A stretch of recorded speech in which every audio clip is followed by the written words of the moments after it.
자, 오늘은 2026년 딱 절반, 한 해의 절반을 보내면서 하나님의 은혜를 기억하면서 예배하는 맥주 감사절입니다. 지난 6개월 동안 우리의 걸음을 인도하신 에벤네셀의 하나님, 여기까지 도우시고 지켜주신 하나님의 은혜에 대한 감사를 모아서 드리는 예배, 오늘 맥주 감사절입니다. 보통 우리는 감사절이 되면 눈에 보이는 물질적인 축복이나 어떤 환경적인 조건들을 떠올리게 됩니다. 올해 사업을 이만큼 성장시켜 주셔서 감사합니다. 우리 가족 모두를 건강하게 해주셔서 감사합니다. 맡겼던 재정 문제를 해결해 주셔서 감사합니다. 물론 이런 감사 역시 귀중한 아주 소중한 감사입니다. 자, 그런데 오늘 사도 바울이 고백하는 감사의 제목은 우리 시선을 완전히 다른 차원으로 돌려놓습니다. 오늘 본문 2절 말씀 이렇게 되어 있습니다. 읽어보겠습니다. 2절 시작. 너희 모두로 말미암아 항상 하나님께 감사하며 기도할 때 너희를 기억하면. 자, 지금 바울이 무엇 때문에 감사하고 있습니까? 돈 때문일까요? 환경 때문일까요? 아닙니다. 사람 때문에 감사하고 있습니다. 너희 모두로 말미암아 이렇게 되어 있습니다. 자, 바울 사신을 보면 그가 얼마나 사람 때문에 감사했는지를 알 수 있습니다. 고린도전서 1장 4절은 이렇게 되어 있어요. 내가 너희를 위하여 항상 하나님께 감사하노니. 에베소서 1장 16절은 너희로 말미암아 감사하기를. 다 사람이지요. 빌립보서 1장 3절은 내가 너희를 생각할 때마다 나의 하나님께 감사하며. 자, 그 다음에 골로새서 1장 3절은 우리가 너희를 위하여 기도할 때마다 하나님 곧 우리 주 예수 그리스도의 아버지께 감사하노라. 자, 저도 지난 삶을 돌아보면 저에게도 늘 함께 해주었던 가족이 있었고요. 낙심하여 흔들릴 때 버팀목이 되어주었던 동력자들이 있었고요. 그리고 부족한 저를 위해서 눈물을 흘려주시고 기도해 주셨던 여러분이 계셨습니다. 이것이 하나님이 제게 주신 최고의 감사 제목들입니다. 오늘 사도 바울은 데살로니가 교회를 향해서 가슴 벅찬 감사를 쏟아내고 있습니다. 3절입니다. 이렇게 되어 있네요. 시작. 너희의 믿음의 역사와 사랑의 수고와 우리 주 예수 그리스도에 대한 소망의 인내를 우리 하나님 아버지 앞에서 끊임없이 기억함이니. 자, 바울이 데살로니가 교회 성도들을 향해서 감사하는 이유는 이 교회에 있는 세 가지 덕목이 있었습니다. 그것은 바로 믿음이고요, 사랑이고요, 소망이었거든요. 자, 그런데 그냥 믿음이 아니고요, 꼬리표가 항상 붙네요. 믿음에는 역사가 있고요, 사랑에는 수고가 있었고요, 소망에는 인내가 있었다는 것입니다. 자, 사도 바울은 이 세 가지 흔적을 가진 이 데살로니가 교회 성도들 때문에 고된 선교의 여정 가운데서도 낙심하지 아니하고 계속해서 전진할 수가 있었습니다.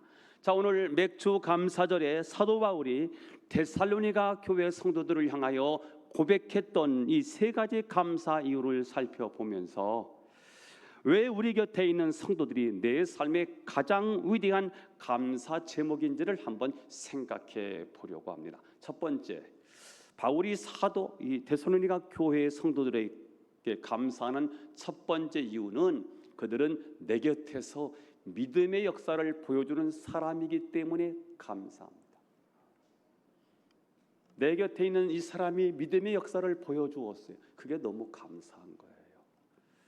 5절 말씀을 읽어보겠어요. 5절 시작. 이는 우리 복음이 너에게 말로만 이른 것이 아니라 또한 능력과 성령과 큰 확신으로 된 것임이라. 우리가 너희 가운데서 너희를 위하여 어떤 사람이 된 것은 너희가 아는 바와 같으니라. 자, 사도 바울이 데살로니가 교회 성도들에게 감사하는 이유는 그들이 말로만 믿는 것이 아니라 그들이 힘들고 어려운 삶의 경황 속에서 능력과 성령과 큰 확신으로 역사하는 믿음을 실제로 보여주었다는 것입니다. 사실 복음 그 자체가 사실은 능력이거든요. 예수님 자체가 능력이거든요. 자, 그런데 그 복음이 큰 능력을 발휘하기 위해서는 성령의 불꽃이 임해야 합니다. 그래야 삶의 변화를 일으키는 능력이 돼요. 포탄이 있는데 그냥 불발탄으로 나가도요, 이 포탄에 힘이 있어요. 그래서 그 맞으면 타박상 아니면 맞으면 사람이 죽을 수 있어요. 그러나 이게 폭발하면, 복음에 불이 붙으면, 성령의 기름 부음이 있으면 거기는 폭발하면 엄청난 역사가 일어나는 거지요. 그게 복음의 능력입니다. 자, 우리는 그것을 큰 확신으로 붙잡아야 되는 겁니다. 자, 정리합니다. 데살로니가 교회 성도들이 사도 바울에게 보여줬던 믿음은 어떤 믿음이냐면, 일단은 복음의 능력이 있는데 이 능력이 불이 붙었어요. 성령으로. 근데 그게 능력이 됐는데 그것을 그들이 붙잡았어요. 이게 믿음의 역사가 일어났다는 거예요. 대한민국의 대표적인 지성인 가운데 한 분을 뽑으라면 아마 고인이 되신 이어령 박사일 거예요. 그분은 오랫동안 무신론자로 사셨어요. 날카로운 이성과 학문으로 무장했던 그분을 하나님께로 인도한 것은 그 무엇도 아니라 암투병 속에서 끝까지 하나님을 신뢰했던 그의 딸 이민아 목사의 믿음 때문이었습니다. 딸이 극심한 고통 속에서 실명을 하고요, 여러 번 수술을 반복하고요, 항암 치료를 받는 그 가운데서 원망할 것 같은데, 불평하고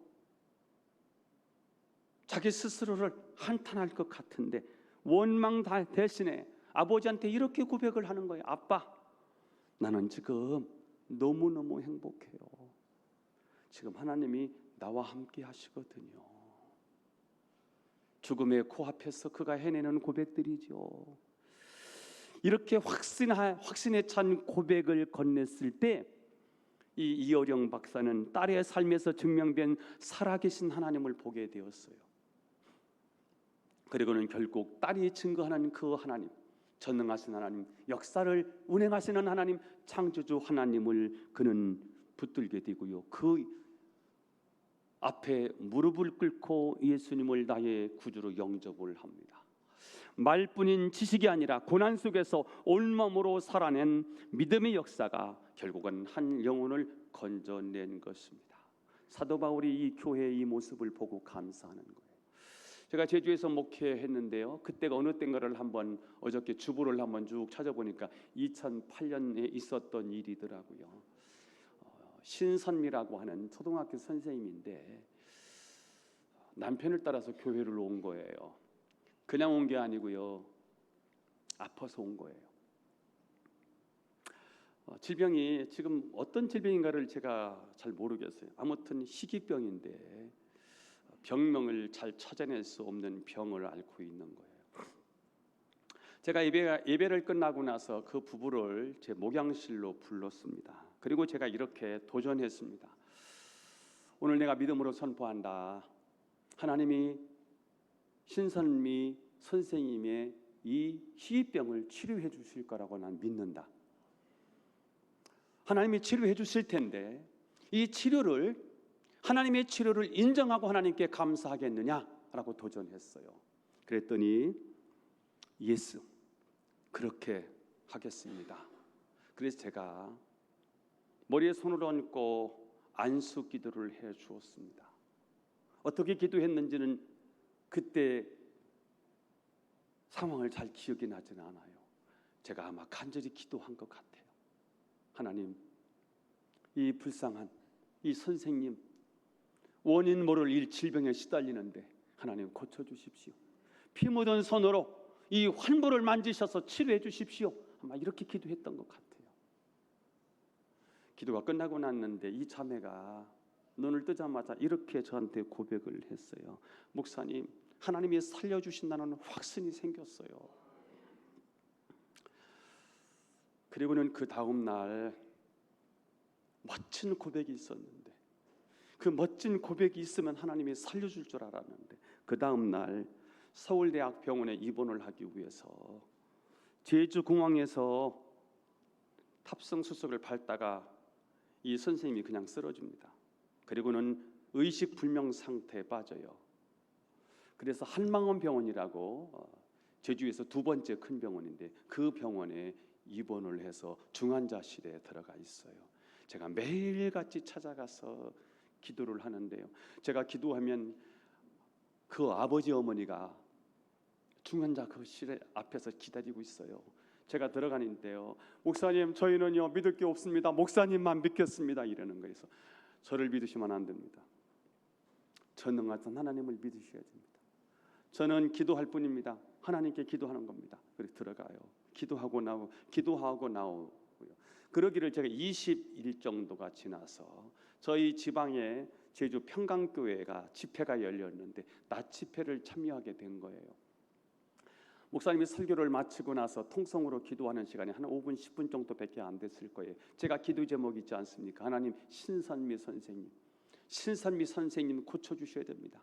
의식이 돌아오게 해주옵소서라고 기도를 하고 있는 가운데 하나님이 그날 저에게 주셨던 메시지가 오늘 이 본문이에요. 능력과 성령과 큰 확신으로 된 것이니 이 말씀을 하나님 확 주시는 거예요.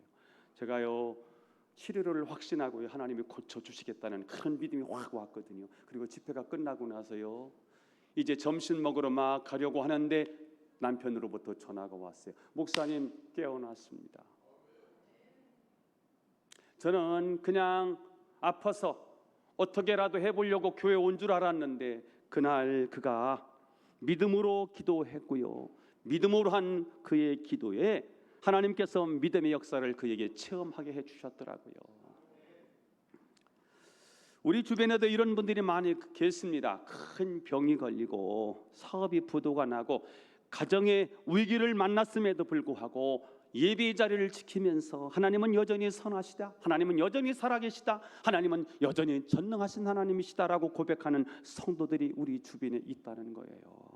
우리가 절망에 빠지고 좌절에 빠져서 쓰러졌을 때 내 곁에서 하나님의 살아계심을 삶으로 증명해 주는 믿음의 사람이 있기 때문에 우리는 다시 일어날 용기를 갖게 되더라고요.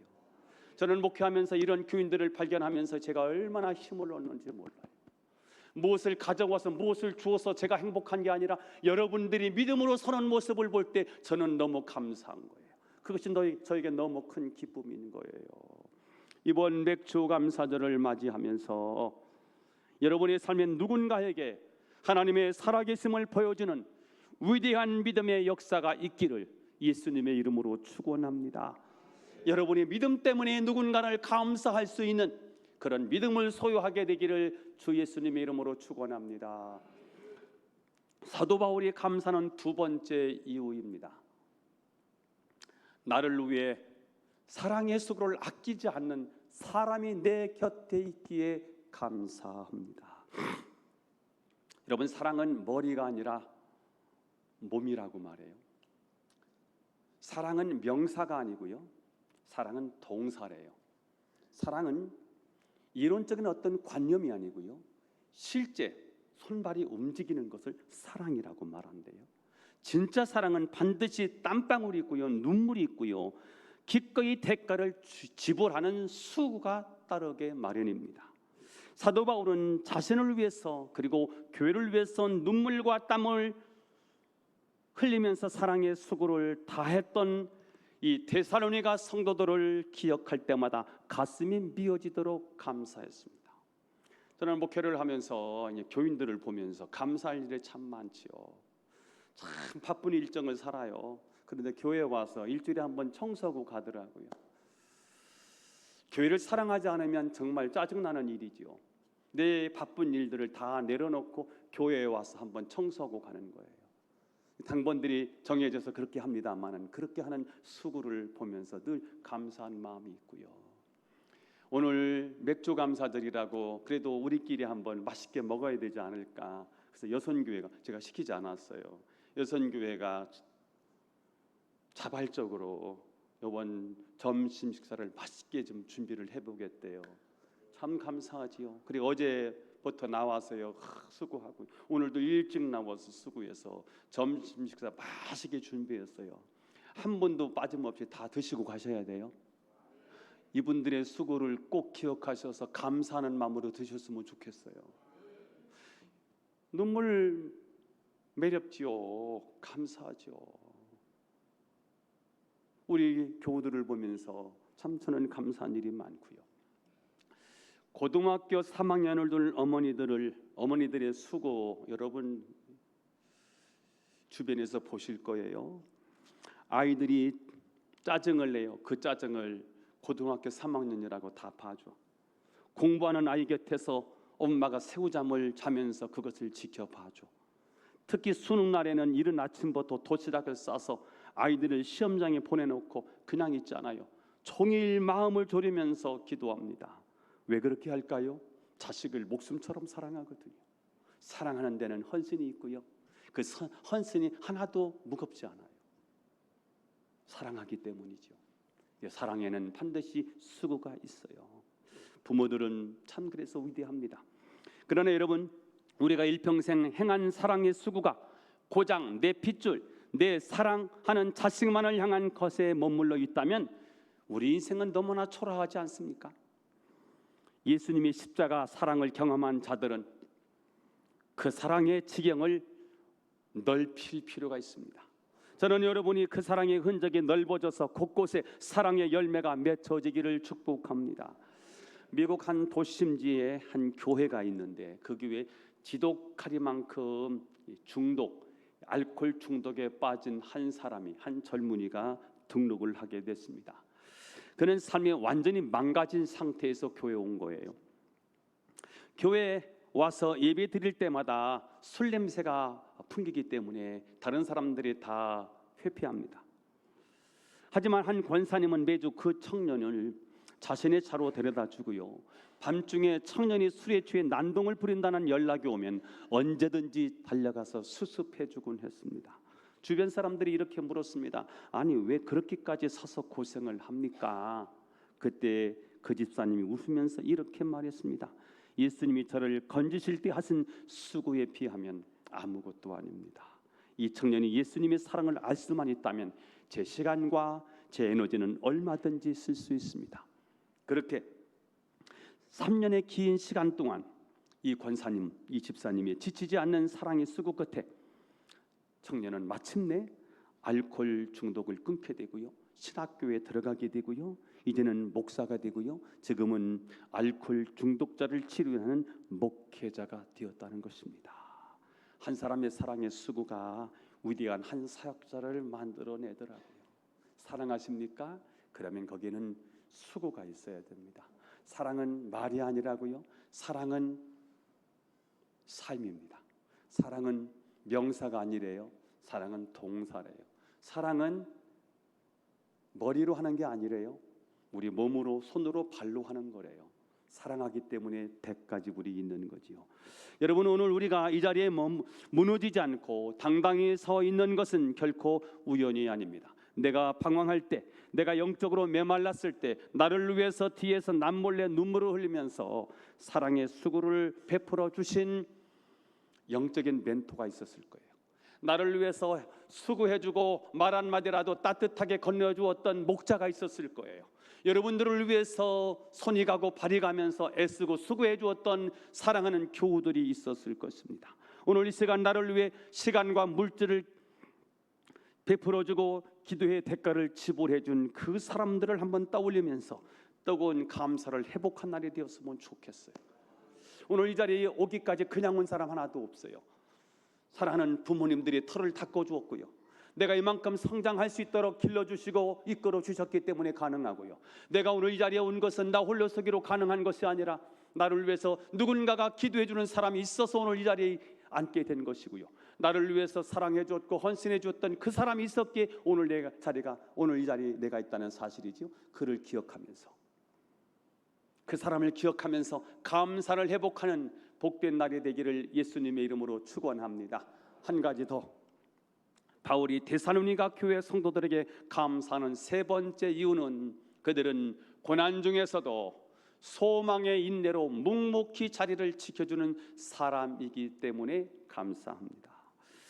우리가 처한 현실이 아무리 힘들고 거칠지라도 낙심하지 아니하고 교회 자리를 지켜주는 성도가 있다는 것은 교회와 목회자에게는 가장 큰 자산이면서 위로입니다. 데살로니가 교회는 사방으로 우겨쌈을 당하는 환난 중에서도 절대로 도망치지 않았습니다. 그들은 다시 오실 예수님께 소망을 두고 끝까지 버텨 주었습니다. 6절 말씀은 이렇게 말씀하고 있네요. 시작.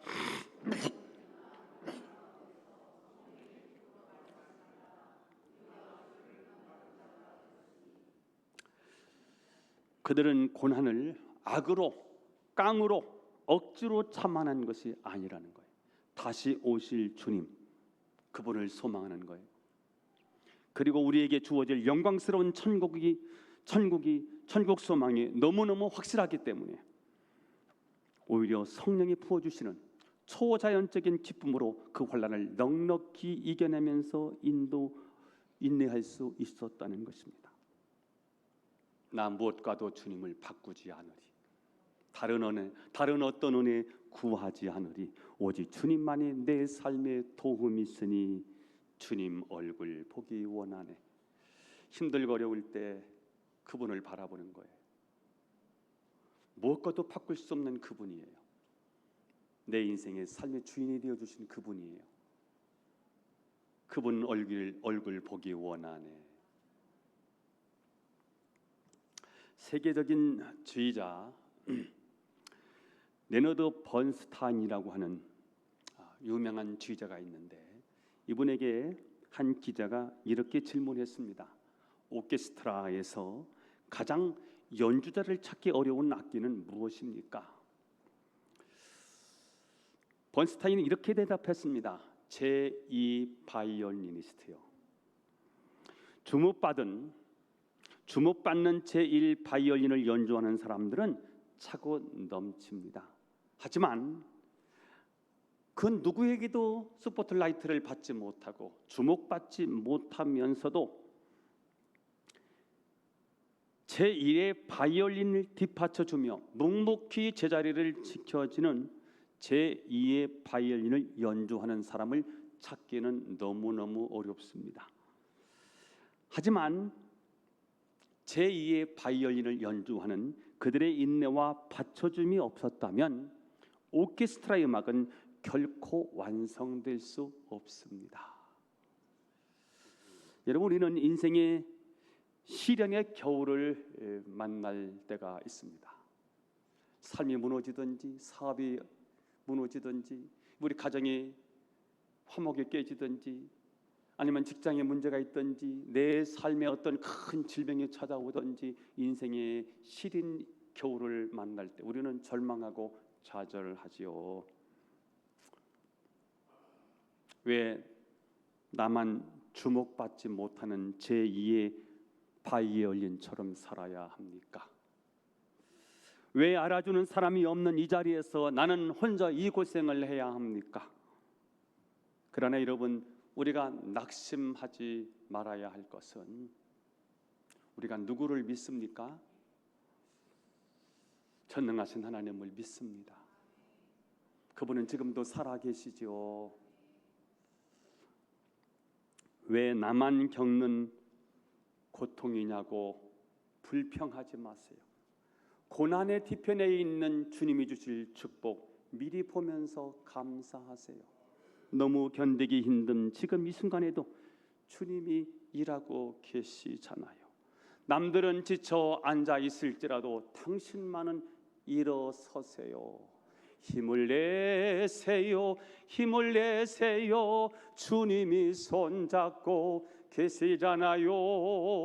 주님이 함께함을 믿는다면 어떤 역경도 이길 수 있잖아요. 아멘 소리가 작은 거 보니까 다시 해야 될 것 같습니다. 왜 나만 겪는 고난이냐고 불평하지 마세요. 고난의 뒤편에 있는 주님이 주실 축복 미리 보면서 감사하세요. 상반기입니다. 상반기의 감사는 이미 주신 것도 감사하지만 앞으로 주실 것을 기대하면서 감사하는 시간입니다. 맥주 감사절입니다. 여러분, 비록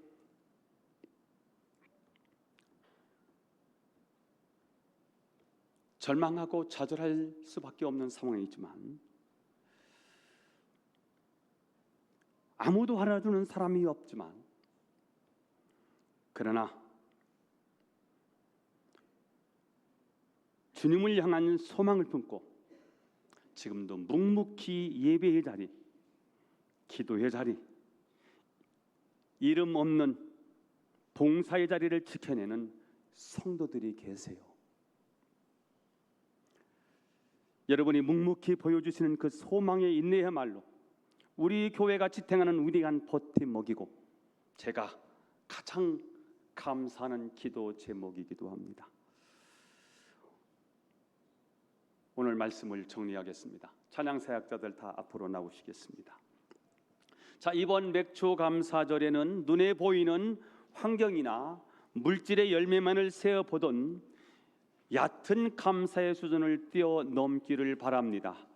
바울이 데살로니가 성도들에게 그들의 삶에 새겨진 믿음, 사랑, 소망의 아름다운 흔적을 보며 가슴 벅차게 감사했던 것처럼 이제 우리의 눈을 들어서 내 곁에 있는 영적인 가족을 바라보면서 오늘 이렇게 한번 축복해 봤으면 좋겠습니다. 옆 사람을 향해서 이렇게 손을 드시고 옆 사람을 축복하는 겁니다. 성도님, 자매님, 누구 이름 불러가면서 하나님을 향한 믿음의 역사를 보여주셔서 감사합니다. 하나님을 향한 믿음의 역사를 보여주셔서 감사합니다. 나를 향해 또 교회를 향해 사랑의 수고를 베풀어 주셔서 감사합니다. 사랑의 수고를 베풀어 주셔서 감사합니다. 사랑의 수고를 베풀어 주셔서 감사합니다. 낙심하지 않고 소망의 인내로 자리를 지켜주셔서 감사합니다. 소망의 인내로 자리를 지켜주셔서 감사합니다. 이것은 다 같이 한번 해보겠습니다. 당신이 바로 나의 가장 큰 감사 제목입니다. 시작. 다시 한번 당신이 바로 나의 가장 큰 감사 제목입니다. 자, 서로를 향한 아름다운 고백 속에 하나님의 위로가 가득한 복된 추수감사절이 되기를 축복합니다. 나 무엇과도 주님을 바꾸지 않으리.